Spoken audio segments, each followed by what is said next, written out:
அது ரொம்பவே அழகான ரொம்பவே சின்ன கிராமம். அந்த கிராமத்தில் ராதா ரகுன்ற ரொம்பவே பாசமான தாத்தாவும் பேத்தியும் வாழ்ந்துட்டு வந்தாங்க. ரகு துணிகளை செலவு செய்கிற வேலையை செஞ்சுட்டு வந்தார். தாத்தா, நான் உங்களுக்கு எத்தனை முறை சொல்லியிருக்கேன், துணிகளை துவைக்க போகும்போது என்னையும் கூட கூட்டிகிட்டு போங்கன்னு. நான் வீட்டில் சும்மா தானே இருக்கேன். நான் சும்மா இருக்கும்போதாச்சும் உங்களுக்கு உதவி செய்கிறேன். உங்களுக்கு வயசாகிட்டே போகுது, நீங்கள் ரொம்பவே சோர்ந்து போயிருக்கீங்க. என்னுடைய அன்பான பேத்தி ராதா, நீ சொல்றது சரிதாம்மா. தாத்தாவுக்கு வயசாகிட்டுலாம் போகுது. இருந்தாலும் பரவாயில்ல, நீ படிச்சு நல்ல வேலைக்கு போகணும். அதுதான் தாத்தாவுடைய ரொம்பவே பெரிய ஆசையும் கூட.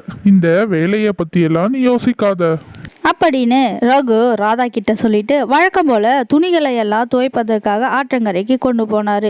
இந்த வயசான காலத்துலேயும் ரகு எப்படி கஷ்டப்படுறான் பார்த்தியா? அவனை பார்க்கும்போதே எனக்கு மனசு ரொம்ப வருத்தமாக இருக்குது. அந்த ஆற்றங்கரைக்கு யாருமே போகிறதுக்கு பயப்படுறாங்க. ஆனால் இந்த ரகு மட்டும் தினந்தோறும் இந்த கிராமத்தில் இருக்க எல்லாருடைய துணிகளையும் கொண்டு போய் தனியாலாம் துவைச்சி கஷ்டப்படுறான். என்ன கமலமா பண்ணுறது? அவருடைய பையனும் இறந்து போயிட்டாங்க. அவருக்கு வேறு வழி இல்லை. அவருடைய பேத்தியை எப்படியாச்சும் கரை சேர்க்கணும்ல. அதனால தான் அவர் தனி மனுஷனாக ரொம்பவே கஷ்டப்பட்டு போராடுறாரு. என்ன பண்ணுறது? பேய் இருந்தாலும் பூதம் இருந்தாலும் அவருக்கு தெரிஞ்ச தொழில் துணி துவைக்கிறது தான். அதனால தான் தினமும் அந்த பேய் ஆற்றங்கரைக்கு கொண்டு போய் துணிகளை துவைக்கிறாங்க. அந்த ஆற்றங்கரைக்கு போகிறதுக்கே எல்லாரும் பயந்து நடுங்கினாலும் அவர் போயிட்டா வராரு. இப்படி அந்த கிராமத்தில் இருக்க எல்லா மக்களும் அந்த ஆற்றங்கரையில் இருக்க பேயை பற்றி அரசல் புரசலாக பேசிகிட்டு இருந்தாங்க. கொஞ்ச காலத்துக்கு முன்னாடி அதே கிராமத்திலே ரொம்பவே அழகான பெண்கள் நிறைய பேர் வாழ்ந்துட்டு வந்தாங்க. அதே கிராமத்தில் ரொம்பவே கருமையான நிறம் கொண்ட சீதாவும் வாழ்ந்துட்டு வந்தா. சீதா ரொம்ப நாளாகவே தனிமையில் இருந்தா. அவளுக்கு தோழிங்கன்னு யாரும் கிடையாது. வீதியில் சீதா நடந்து போனால் கூட அவளை பற்றி கிண்டலாக பேசிகிட்டே இருப்பாங்க அந்த கிராமத்தில் இருக்க எல்லா மக்களும். என்னதான் சீதாவை எல்லாரும் உருவகேலி பண்ணிட்டு இருந்தாலும் சீதா அதை கடந்து போயிடுவா. சீச்சி, இவ்வளவு அசிங்கமான முகம் கொண்ட பெண்ணை நான் இது வரைக்கும் பார்த்ததே இல்லை.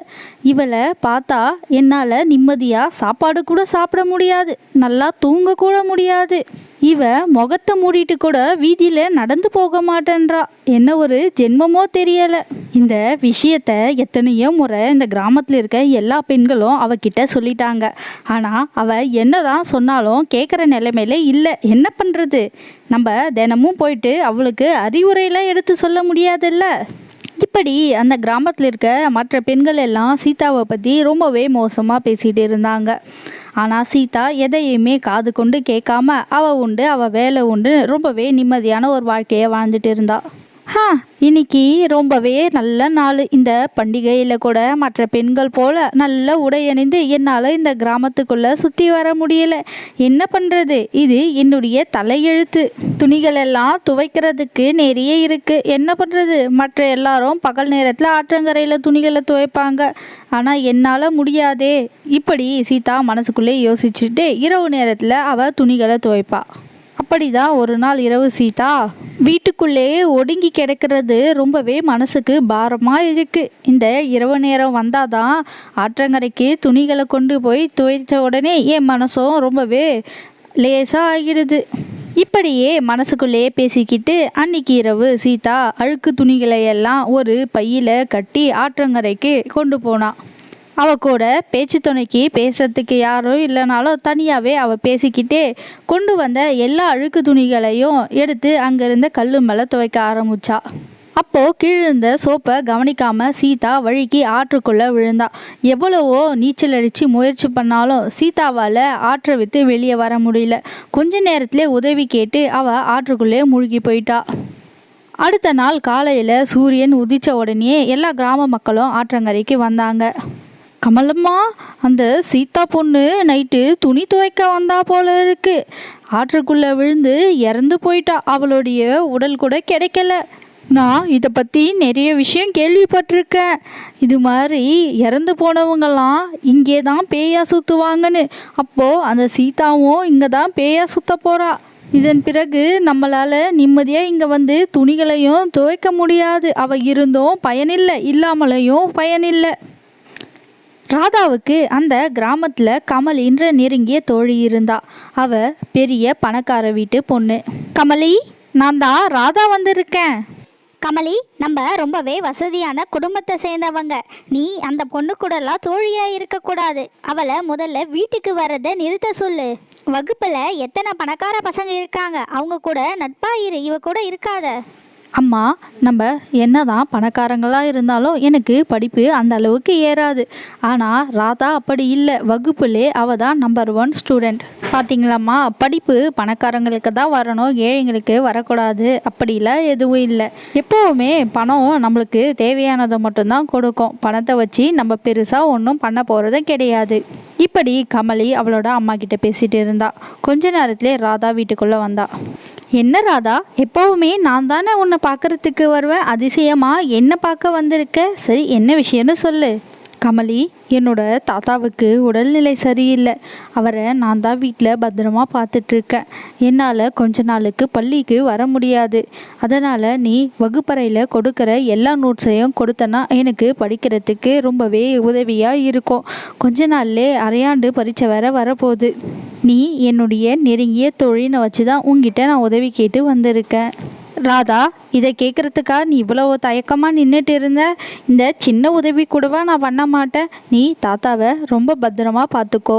நான் வகுப்பறையில் கொடுக்குற எல்லா நோட்ஸையும் உனக்கு தினமும் வீட்டில் கொண்டு வந்து கொடுக்குறேன். இப்படி ராதாவும் கமலியும் பேசிக்கிட்டாங்க. டாக்டர் ஐயா, என்னுடைய தாத்தாவை எப்படின்னா சரி பண்ணிடுங்க. எனக்கு யாருமே கிடையாது. எனக்கு தாத்தா மட்டும்தான் இருக்காரு.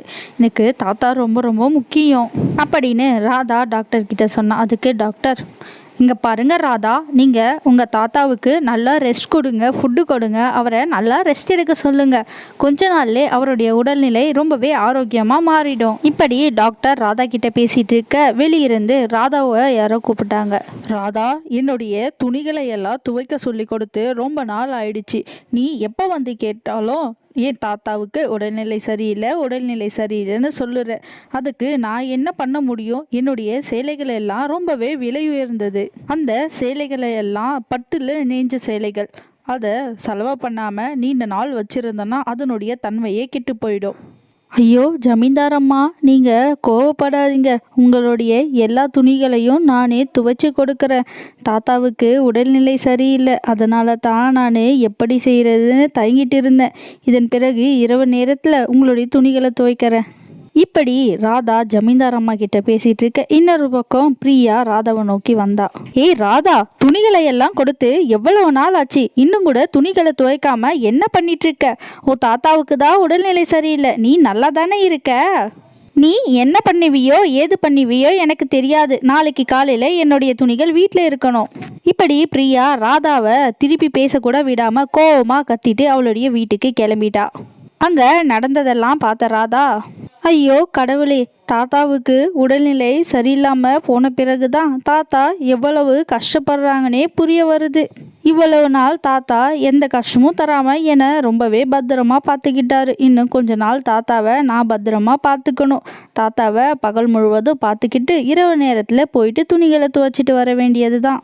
இப்படி பேசிக்கிட்ட ராதா அன்னிக்கிரவே வீட்டில் இருந்த எல்லா அழுக்கு துணிகளையும் ஆற்றங்கரைக்கு துவைக்கிறதுக்காக கொண்டு போனா.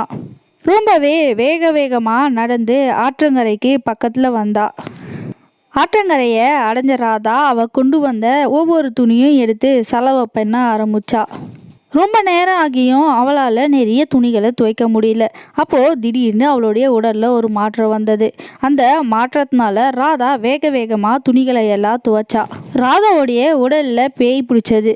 ராதா அது கூட தெரியாமல் அவளுடைய வீட்டுக்கு போனா. கொஞ்ச நாள்லே தாத்தா ரகுவுக்கு உடல்நிலையும் சரியானது. ராதா, என்னுடைய உடல்நிலை முன்னைய விட இப்போ ரொம்பவே நல்லா இருக்கு. நீ உன்னுடைய படிப்புல மட்டும் கவனத்தை செலுத்து. செலவு செய்யற வேலையை நானே பார்த்துக்கிறேன். என்ன நினைச்சு நீ வருத்தப்பட வேணாம். இப்படி பேசிக்கிட்ட ரகு துணிகளை செலவு பண்ணுறதுக்காக ஆற்றங்கரைக்கு கொண்டு போன எல்லா துணிகளையும் அவர் செலவு பண்ணாரு. இப்படி துணிகளை எல்லாம் ரகு பகல் நேரத்திலே செலவு பண்ணாரு. கொஞ்ச நாள் இப்படியே போயிட்டு இருந்தது. ஒரு நாள் ரகு நல்லா தூங்கிட்டு இருந்த ரகு கண் விழித்து பார்த்தபோது அவருடைய பேத்தி ராதாவை காணோம். ராதா காணாம போனதை தெரிஞ்சுக்கிட்ட ரகு ராதாவை பின்தொடர்ந்தாரு.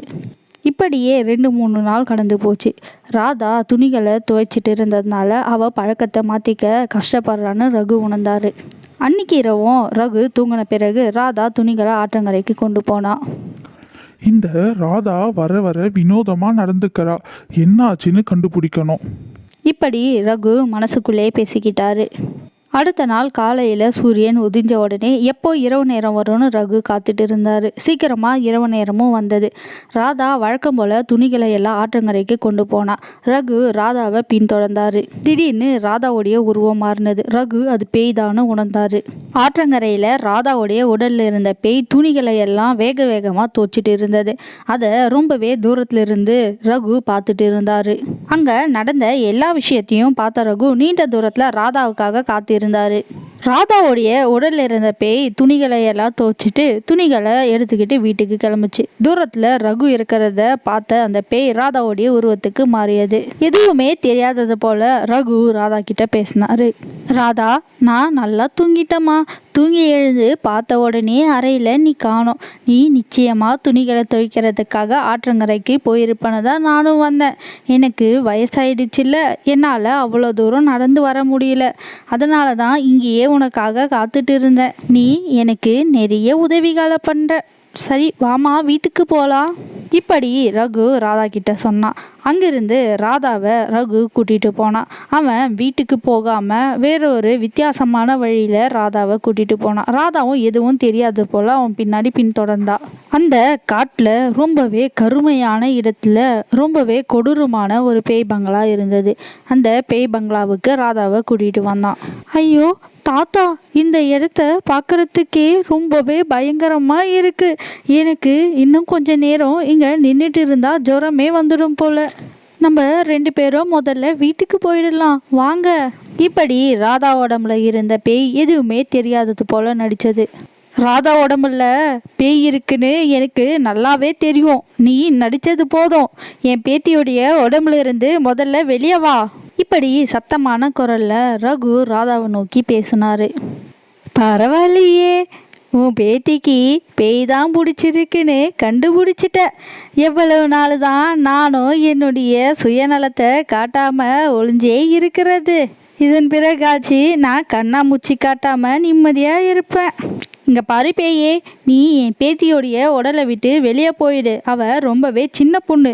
அவளை நீ கஷ்டப்படுறத நான் கொஞ்சம் கூட விரும்பலை. இப்படி பேசிக்கிட்டே ரகு அவர் கையில் இருந்த மந்திர பொடியை ராதாவோடைய முகத்து மேலே தூவி விட்டார். ராதாவோடைய உடலில் இருந்த பேய் தனிச்சு தூரமாக பறந்து போயிடுச்சு.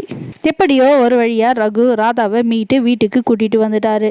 தாத்தா, எனக்கு என்னன்னே தெரியல. கொஞ்ச நாளாக உடல் ரொம்பவே அசௌகரியமாக இருந்தது. இன்னைக்கு தான் எனக்கு நல்லா இருக்குது. எல்லாரும் அந்த ஆற்றங்கரையில் நான் துணிகளை துவைக்க வாச்சு சீதாவோடைய பேய் பிடிச்சிருச்சின்னு வெளியே பேசிகிட்டு இருக்காங்க. இப்படியெல்லாம் ராதா ரகு கிட்ட பேசிகிட்டு இருக்க ரகு ஏதோ ஒன்று நினச்சிட்டே ரொம்ப நேரமாக நின்றுட்டு இருந்தார். அவர் பழசை யோசிக்க ஆரம்பித்தார். அன்னைக்கு ராதா சோப்பு வழுக்கி ஆற்றங்கரையில் விழுந்தது என்னவோ உண்மைதான். அவள் ரொம்ப நேரமாக தண்ணியிலிருந்து வெளியே வர முயற்சி பண்ணா. ஆனால் அவளால் முடியாமல் ஆற்றுக்குள்ளே முழுகிட்டா. அன்றைக்கி இரவு ஆற்றங்கரைக்கு பக்கத்தில் நான் மீன் பிடிச்சிட்டு இருந்தேன். அப்போது என்னுடைய வலையில் திடீர்னு ஒரு மாற்றம் ஏற்பட்டது. அப்போது அந்த வலையில் இருந்த சீதாவை நான் தான் காப்பாற்றினேன். சீதாவை காப்பாற்றி என்னுடைய வீட்டுக்கும் அழைச்சிட்டு போனேன். எனக்கு சீதாவை மனசளவில் ரொம்பவே பிடிச்சி போச்சு. அதனால் நானும் சீதாவோ கல்யாணம் பண்ணிக்கிட்டோம். சீதாவும் நானும் ரொம்பவே சந்தோஷமாக எங்களுடைய வாழ்க்கையை வாழ்ந்துட்டு இருந்தோம். சீதா உன்னுடைய பாட்டின்னு சொன்னால் நீ நிச்சயமாக வருத்தப்படுவ. ஒரு நாள் இரவு நான் தண்ணீர் குடிக்க எழுந்துக்கும்போது உன்னுடைய உருவத்தோடைய மாற்றம் நான் கண்ணாடியில் பிரதிபலிக்கிறத பார்த்தேன். அப்போ தான் நான் கண்டுபிடிச்சேன் அது ருத்ரா பேயின்னு. உன்னை எப்படியாச்சு அந்த பேய்கிட்ட இருந்து காப்பாற்றணும்னு நினச்சேன். சீதா அந்த ருத்ரா பேயை பற்றி என்கிட்ட நிறைய விஷயம் சொல்லியிருக்கா. அந்த பேய் ரொம்பவே மோசமானது. சீதாவுடைய உதவியால் தான் இன்றைக்கி நான் உன்னை காப்பாற்றினேன்.